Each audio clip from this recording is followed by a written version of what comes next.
Menurut saya wacana impeachment Jokowi itu adalah omong kosong. Ya, itu hanya manuver-manuver politik aja ya, nggak bermutu ya. Itu manuver politik tidak bermutu. Jelas-jelas tahu bahwa proses impeachment itu memerlukan proses panjang. Nah, sampai pemilu ke depan pun tidak bisa. Ini para koboi-koboi politik, orang yang tidak ngerti hukum, hanya bersuara kencang aja. Ini kelompok-kelompok tidak rasional menurut saya. Ya. Mereka tidak belajar.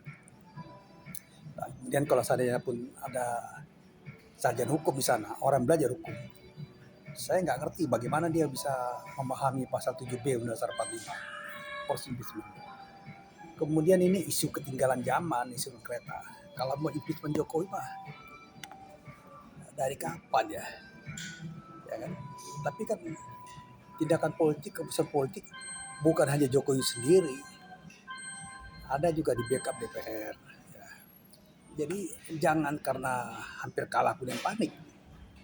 Ya, kemudian jangan karena anaknya Jokowi Gibran maju dalam pencapresan dalam Pilpres 2024 panik. Ya. Saya kira Jokowi tidak sebodoh itu kemudian untuk melakukan intervensi pemilu. Ya, kan? Memang anaknya bertarung. Dan yang terpenting dari semuanya adalah kerahkan saksi, monitor pemilu, dan jangan lupa satu perkara sudah mulai diperiksa Bawaslu. Ya. Dan kemudian ambil mekanisme hukum yang rasional, ambil ini Bawaslu. Tapi kalau Bawaslu sudah periksa dugaan-dugaan pelanggaran pemilu dan ternyata selesai oleh di tingkat Bawaslu, maka tidak ada lagi alasan untuk menuduh penyelenggara pemilu 2024 curang. Ya, apalagi kecurangan sistematis, masif dan terstruktur. Jadi itu omong kosong aja. Oleh karena itu belajar hukum yang benar, kemudian pahami mekanisme hukum pemilu. Jadi jangan semua maunya dan kemudian menjadi tidak rasional, menjadi seolah-olah paling pintar sendiri.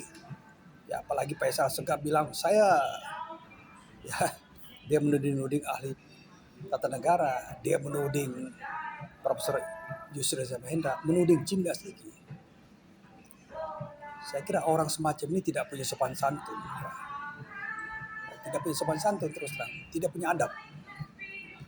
Kalau memang ahli, pakar, jagoan, ya hebat ilmunya, tidak seperti itu bicaranya. Harusnya bikin forum tersendiri. Tapi apakah orang mau berhadapan dengan orang seperti ini?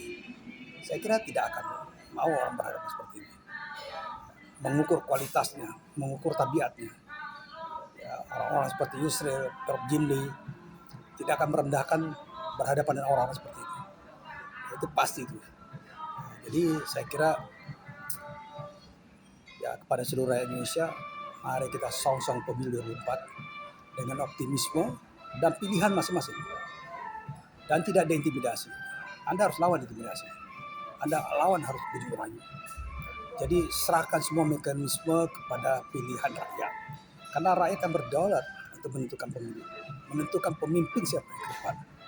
Jadi tidak ada orang lain, rakyat yang berdaulat menurut saya. Ya, jadi sekali lagi rakyat berdaulat, nggak usah merasa pintar sendiri.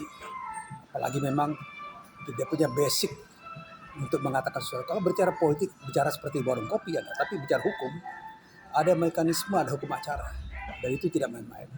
Termasuk pada ahli hukum jangan sembarangan. Ya.